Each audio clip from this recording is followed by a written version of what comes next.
Well, hello and welcome to my channel. If you've been following me for any length of time, you know a couple of things.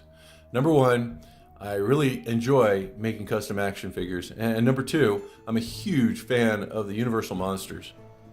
I have a couple of customs several customs that I've made here today, just to kind of like illustrate a point. And that point being is that there are outlets or vendors that you can go to make your own customs. Customs that aren't normally available like on the commercial market, like through Mego. Mego has some wonderful monster toys. There's no doubt about that. But if you wanted something a little bit more, custom, and you wanted to have some fun creating, there are these vendors out there that put together these really cool heads. And they're resin printed, and you got to paint them and stuff, but that's the fun of it, and I've really enjoyed putting these guys together. This actual head came from World's Greatest Superheroes, and I put a Mego outfit on it and created an Ardith Bay. I also have this one. This one's also from World's Greatest Superheroes, and this is one of my favorites. This is my House of Dracula. This was a fun one to put together. I really enjoyed it. The movie, not so much, as a kid, I guess it's scary, but, as an adult, I just watched House of Dracula recently, and yeah, it was the monsters, and I enjoyed it, but, it wasn't scary or anything.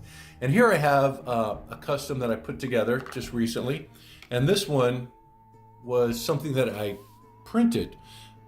Gosh, it's been about a year that I picked up a resin printer. And I've just been going to town with it, making all sorts of stuff, weapons and printing heads.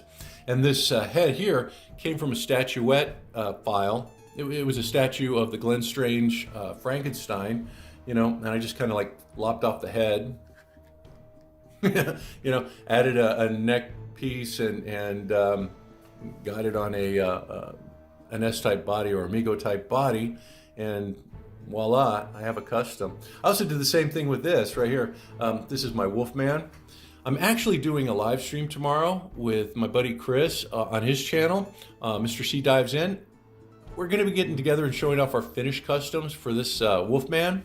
So if you are interested in Universal Monsters and customizing, I would hope that you would join us, and we'll be answering questions. We'll be talking about Mego Universal Monsters, custom Universal Monsters, just kind of like having a good time doing it. So I hope you join us. It's tomorrow afternoon or evening on Sunday. And I'll put a link to his channel below so that you can click on it and you can follow it and know exactly when it pops up. So we'll be doing that tomorrow. But here I have the figure that I'm going to be working on today, this custom right here. Yeah, you can kind of guess who that is. I know, it's a gimmicky thing. I was having fun with it. I thought, I'm going to be doing the Invisible Man, so I thought I'd kind of play with that. But I found this really cool head on Etsy, and it's from a vendor, Trucker Doug's Toy Box. And I've done some of their Scooby-Doo villains and stuff, and just impeccable work. Really enjoy these projects whenever I have one of these heads involved. And I thought this would be the perfect opportunity to work on a custom that pretty much anybody could do. There are really no advanced paint techniques that are involved. It's very simple. So if you've been thinking about customizing, this might be the time to get into it. And we're going to be using this particular head to do that today. I also have the kit. This is a disguise kit. But even just with this as your head, as the base of your custom, it's going to look incredible. And I'm going to show you some simple paint hacks just to kind of get that taken care of. I'm also going to paint this. If you've built up your confidence by doing this, and you feel like, oh yeah, I can tackle the disguise now, there's just going to be some basic paints involved with this too. Maybe some flesh tones that might be a little bit more, involved, but black glasses, leather straps, a little silver buckle, and the hair. So it's not going to be too difficult. You might have to buy some extra paints for this, but like I said, even if you just use this as the basis for a custom figure, and then when your skill improves or when you feel more confident to do this particular disguise, you can jump into that. So I hope you join us today. This is a custom that pretty much anybody can do. And I think you're going to enjoy it if you've thought about customizing, but just were a little bit hesitant to take that first step. All right, the bandage portion of this particular paint job is going to be really, really simple. It's just going to include 2 steps. First step is I'm going to cover the entire thing with antique parchment. And I'm going to paint it inside and out.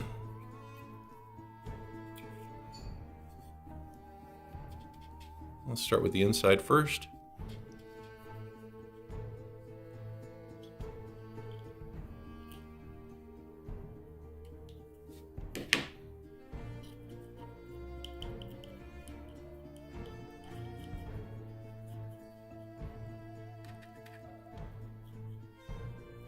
Just make sure that you cover everything, get underneath that lip right there. I mean, it's inside the model, so it's not going to really matter all too much. But it'd be nice to have a little consistency. I think I've gotten all of it.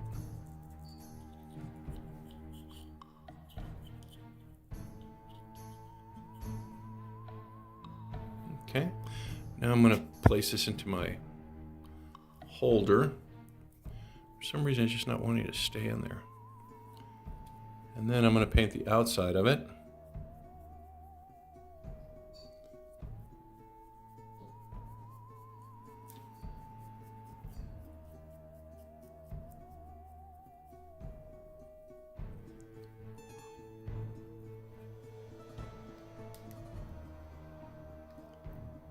I left my vices at school. You know, I've been working on a project with my 8th graders, and oops.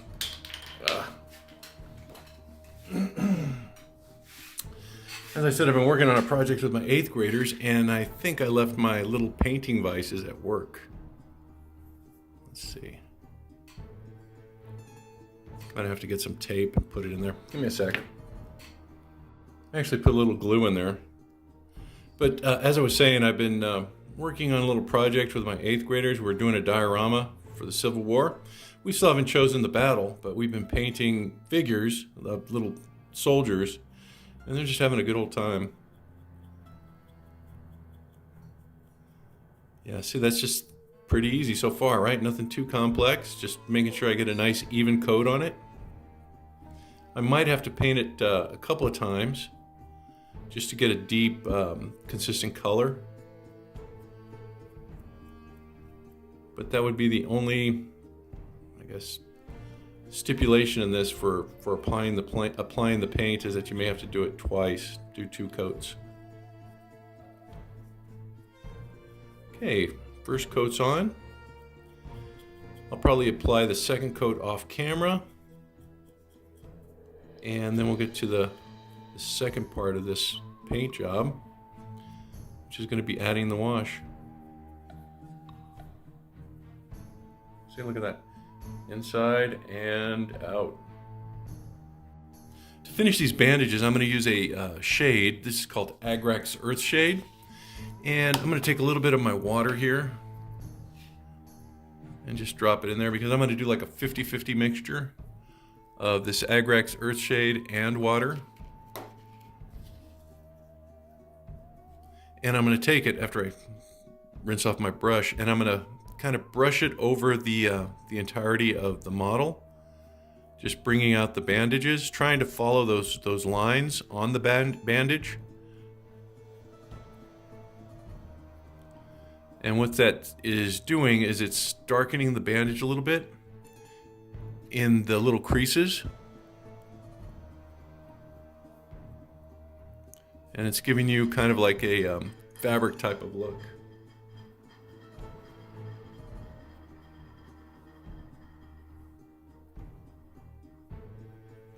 The only thing is you don't want it to pool, so make sure that you take care of any pooling that's there by drying it off of your brush. See how that's looking? I'm going to get the inside.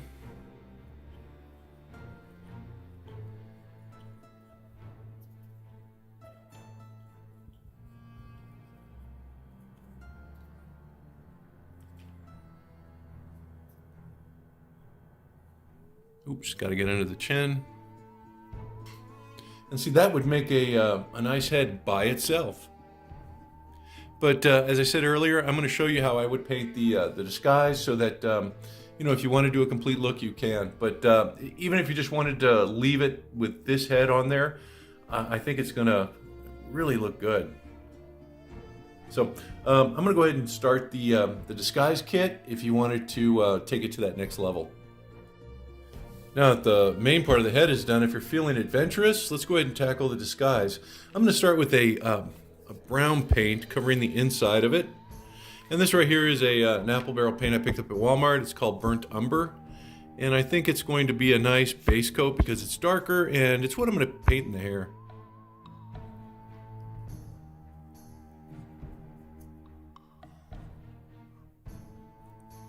And you can see I'm just covering all the inside pieces with this. I will come back and I will add to the paint, but it's going to be in shadow, so I want it to be a little darker.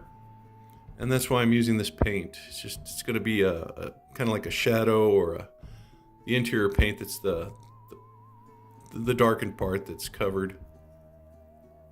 Because once you put it on the bandages, you won't see it. Okay, so that's the first step. Just make sure that the all the pieces that are touching the inside are covered. You can see I didn't get too much on the outside. And that's it. I'm not even going to use a second coat. I'm just going to make sure that I have all the little crannies and crooks covered. I'm going to let that dry and I'll come back to it. And now I'm going to use that same paint, the Burnt Umber, and I'm going to paint the hair portion of it.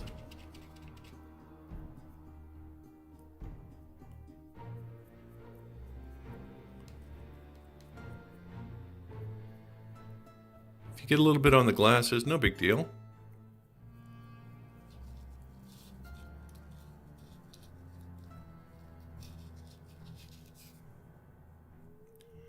Just make sure that you cover the hair. Remember, this is a wig, so it doesn't have to look realistic. Actually, if it doesn't look realistic, it's probably a better aesthetic. Just be sure to cover all the portions of it that are visible.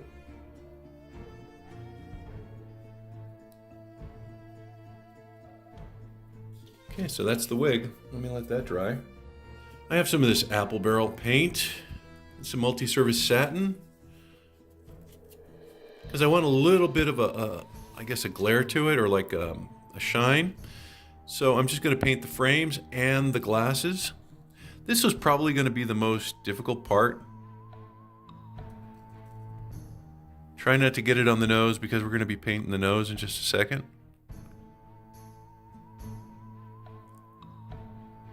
And you might want to use a smaller brush for this.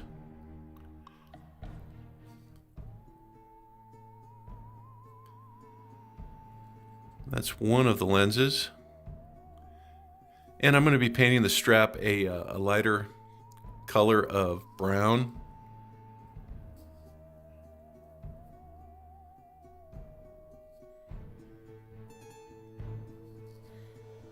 Okay, I think I got it done. Let me get the other lens. You can see this is not terribly difficult. It's smaller, and you just have to be a little more careful, I guess. But it's still somewhat easy, especially if you have a smaller brush. Just take your time, make sure that you cover it completely with the black paint.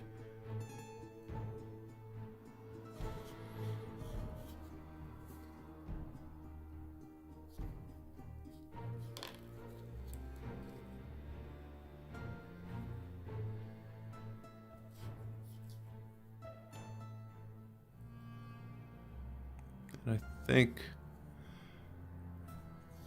that is done.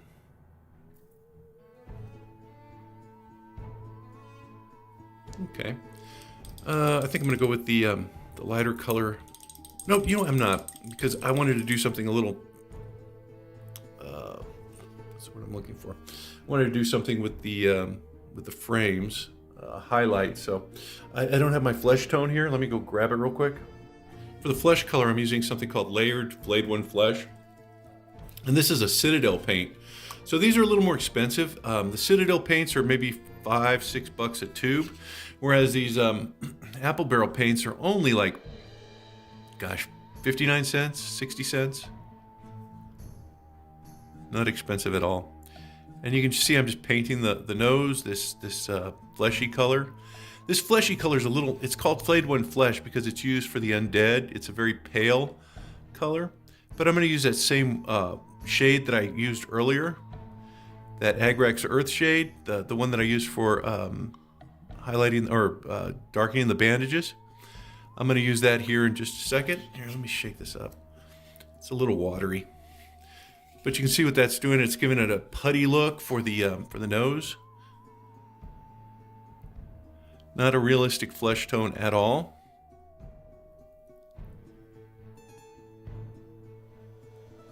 You just want to make sure that you get the inside the nose. I might even just paint the whole nose,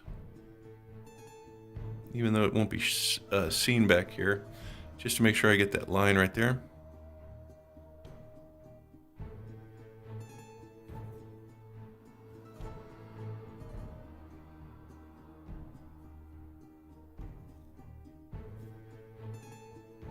See, that's nothing too fancy. And then I've got another brown over here. This is another one of my cheap paints, my 60-cent paint. This is a nutmeg brown. I'm going to paint those little leather straps.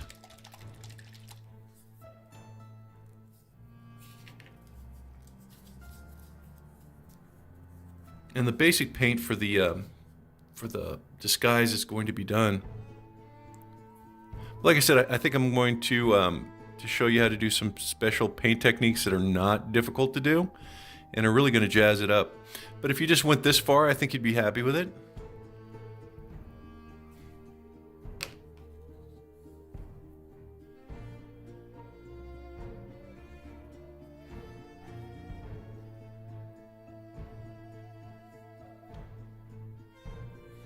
And that's the leather strap.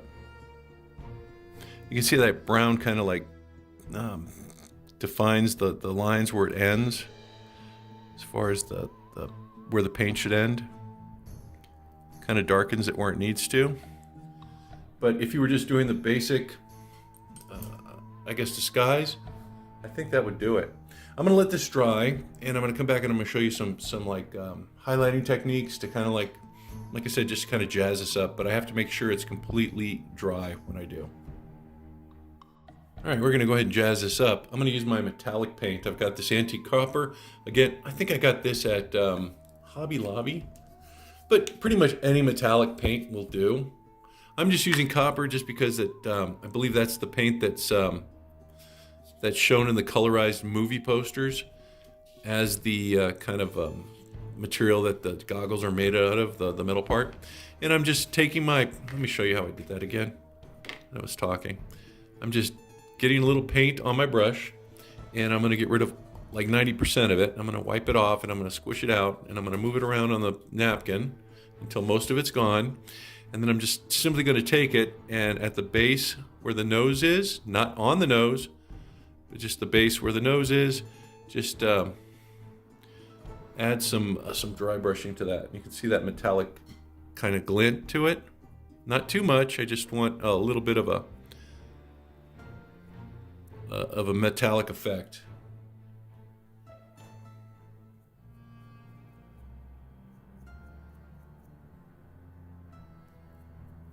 And I'm just doing it away from the nose, just on the black part of the glasses.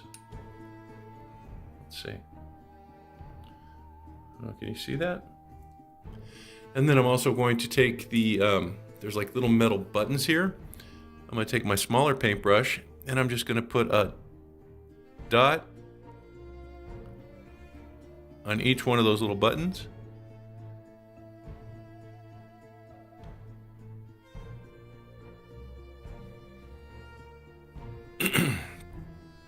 Nothing fancy, just a little dot.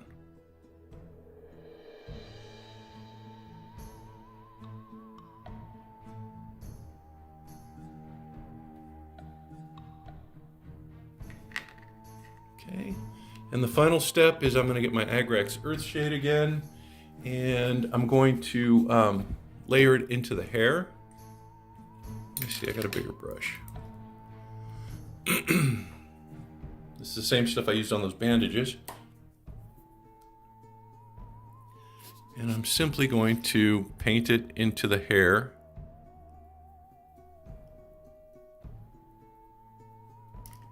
Just to kind of darken it a bit.